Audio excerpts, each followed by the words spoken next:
नमस्कार दोस्तों, साहित्य किरण चैनल में आप सभी लोग का स्वागत है। जैसा कि आप लोग जानते हैं कि यह एक एजुकेशनल चैनल है, तो आज हम इसमें लेकर आए हैं सूरदास जी का जीवन परिचय और उनकी कुछ रचनाएं। तो सबसे पहले उनका जीवन परिचय हम आप लोग को कविता के माध्यम से सुनाएंगे। धन्य आगरा के रुनकता वासी जो गीत मंगल गाए थे।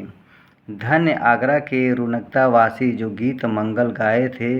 संवत 1535 समय अनोखा जब सूरदास जी आए थे। यमुना तट के गौ घाट पे कृष्ण लीला का गान किए। यमुना तट के गौ घाट पे कृष्ण लीला का गान किए।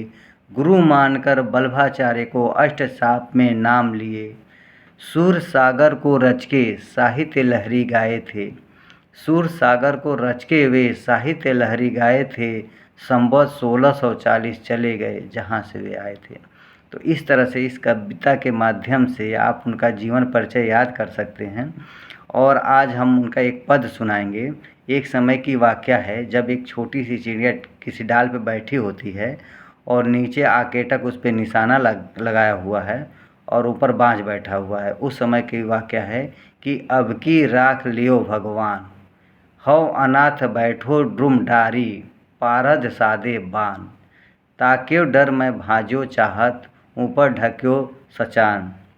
दूह भात दुख आन पड़ी है। दूह भात मतलब दोनों तरफ से दुख आन पड़ी है, कौन उबारे प्राण, सुमरत ही अहि डस्यो पारधी, कर छुटियो संधान, सूरदास सर लग्यो सचान ही, जय जय कृपा निधान। तो इस तरह से सूरदास जी बता रहे हैं कि जब उसका कोई रास्ता नहीं दिख रहा है, एक तरफ से आकेटक उस पर निशाना लगाया हुआ है और दूसरा बाँझ ऊपर बैठा हुआ है, तो वही कह रही है अब की राख लियो भगवान, हे भगवान इस बार मेरा जीवन बचा लीजिए, इस बार मुझे रख लीजिए। अब की राख लियो भगवान, हौ अनाथ बैठो ढूंढारी। कह रही कि हौ अनाथ मतलब मैं अनाथ, जिसका कोई सहारा नहीं है, कोई सपोर्ट नहीं है। बैठो ड्रूम डारी, ड्रूम मतलब पेड़, डारी मतलब पेड़ के डाल पे, पारद साधे बान और पारद जो है वो निशाना लगाए हुए है।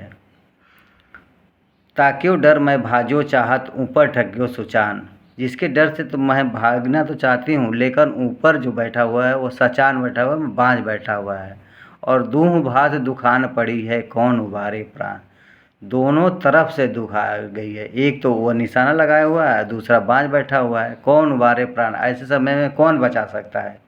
तो ऐसे समय में भगवान का वह सुमिरन करती है और उसका प्राण बच जाता है। इस तरह से विषम परिस्थितियाँ जब आ जाती हैं, तो कोई सहारा नहीं दिखता है, तो भगवान का सुमिरन करने से कोई ना कोई रास्ता निकल ही आता है। धन्यवाद। अगर आप लोगों को यह कविताएं पद वगैरह पसंद आते हों तो आप इस चैनल को सब्सक्राइब ज़रूर कीजिएगा और कमेंट में ज़रूर बताइएगा, ताकि हम और भी कविताएं वगैरह सुनाते रहें। धन्यवाद।